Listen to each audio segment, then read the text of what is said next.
Հարգելի գործընկերներ, պարոն Մինասյան, ես ճիշտ լսեցի, որ դուք կոչ արեցիք նիստը վարողի իրավունքով։ Ո՞ր վարողը։ Ո՞ր վարողը։ Ո՞ր վարողը, պարոն Մինասյան։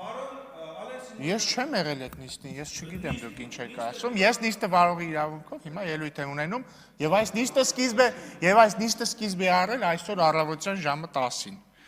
Պարոն Մինասյանը կոչ է անում մեզ դիտարկել այն վարկածը, ըստ որի հոկտեմբերի 27-ը կազմակերպել է թուրք-ադրբեջանական տանդեմը։ Ես ճիշտ եմ հասկանում, որ պարոն Մինասյանը կոչ է անում դիտարկել այն վարկածը, ըստ որի թուրք-ադրբեջանական տանդեմը Ռոբերտ Քոչարյանին Հայաստանում տրվել է անսահմանափակ իշխանություն։ Որովհետև եկեք համաձայնենք, Ռոբերտ Քոչարյանը 1999 թվականի հոկտեմբերի 26-ին անգլիական թագուհի էր, իսկ եւ հոկտեմբերի 27-ին, 28-ին, 29-ին եւ այդպես շարունակ դարձավ Հայաստանի լիիրված բռնապետ։ Շատ լավ դիտարկենք այդ տարբերակը։ Դա նշանակում է, որ թուրք-ադրբեջանական տանդեմը Ռոբերտ Քոչարյանին անգլիական թագուց վերածել է բռնապետի, որը հետագայում 10 տարի հետո էլ Հայաստանի մայրաքաղաքում այնպես արեց, որ կամ իր հրամանների արդյունքում ստեղծվեց մի իրավիճակ, որ 10 հոգի սպանվեց։ Կամ որ ասում են մարտի 1, ընդհանրապես խոսում են մարտի 1-ի բացահայտումից։ Ժորժ ջան, էլի ես դատարկության հետ եմ ես խոսում։ Դատարկություն բառից ֆիզիկական իմաստով, ոչ հոգեպես։ Ժորժ ջան, ով է սպանել այդ 10 հոգուն։ Անուշ Քլոյանը նստած է, Գորգ Քլոյանին ով է սպանել։ Թուրք-ադրբեջանական տանդեմն է եկել Երևանի կենտրոնում սպանել, այլ մոլորակայիններն են սպանել, ով բոլշևիկներն են սպանել, ով է սպանել այդ մարդուն։ Չնայած եթե ձեր վարկածով գնանք, եթե հոկտեմբերի 27-ը տանդեմը կազմակերպել է, որպեսզի Քոչարյանը գա իշխանության, երևի կարանք ենթադրենք, որ տանդեմն է սպանել Քոչարյանի հրամանի հետևանքով։ Խոսում եք Ղարաբաղը հայկական լինելուց։ Ղարաբաղը հայկական էր մինչև 2023 թվականի սեպտեմբերը, երբ որ դուք իշխանությունը վերցրեցիք Ղարաբաղում, ձեր դրածոյին դրեցիք ընդ նախագահ, ու դրանից մի քանի օր հետո ինքը լուծարման փաստաթուղթ ստորագրեց, ու մարդիկ դուրս եկան Ղարաբաղից ձեր գործողությունների արդյունքում։ Դուք եք այնպես արել, որ Ղարաբաղը դադարի լինել հայկական, ձեր գործողությունների արդյունքում։ Ու երբ որ մենք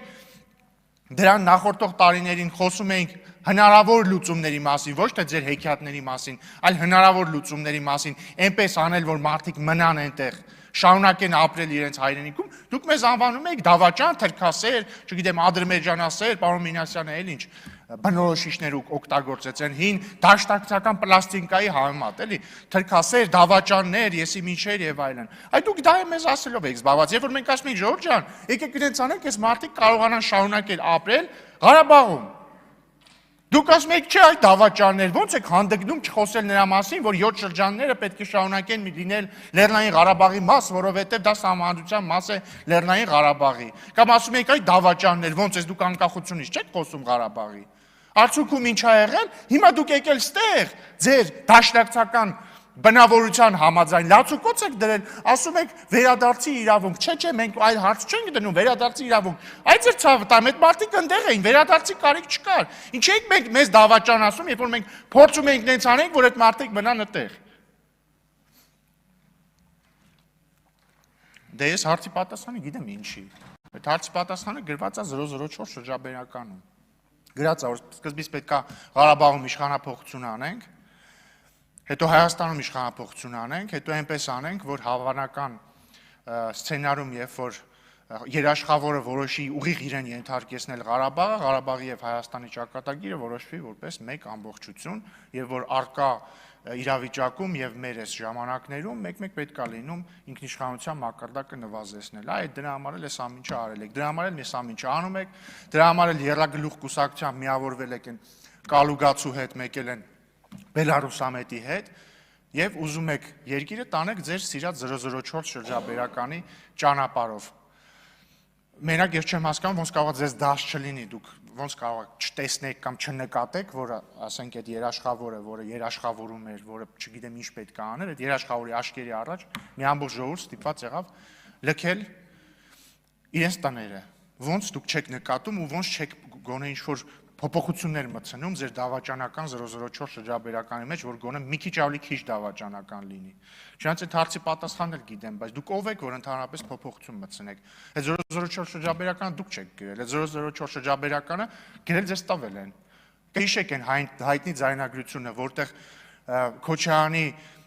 ձայնին նման ձայնով մեկը խոսում է ինչ որ ռուսերեն լեզվով, խոսում է ինչ որ մեկի հետ ու ասում է, դե 2018 թվականին դուք ինձ ասեցիք, արի Հայաստանի քաղաքական դաշտ, հիմա խնդրում եմ, մենակ դուք կարաք այս հարցը լուծեք, ես այս պայմաններում էլ չեմ կարող մնալ, մի բան արեք դուրս գամ այս իրավիճակից։ Այդ նույնը ում հետ ինքը խոսում էր, այդ նույնը կամ նույնները կամ նույն կառույցը 004 շրջաբերականը գրել է տվել է ձեզ։ Կամ այն նույն կառույցը, որը հավանաբար Կալուգա քաղաքի հարկայինի պետի տեղակալին հանձնարարել է, որպեսզի նա հանձնարարի Կալուգացի մի քաղաքական գործչի, որ ինքը գա Հայաստան ու էլի ձեր հետ սենց խաղեր տա, հետո չգիտեմ ինչեր անի, այդ նույնն է ձեզ 004 շրջաբերականը տվել։ Բայց ավարտելով ելույթս ուզում եմ ասել, սիրելի գործընկերներ, Հայաստան խմբակցության, որ մյուս գումարման ազգային ժողովում ես ձեզ չեմ կարոտի։ Բացառությամբ Արծվիկ Մինասյանի, որի հետ բանավիճել ինձ միշտ հաճելի եղել, չնայած չգիտես ինչի թողեց եւ գնաց։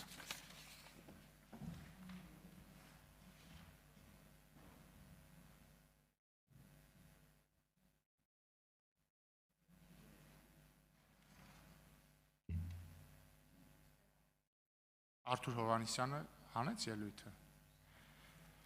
Ջուլիետա Ազարյան։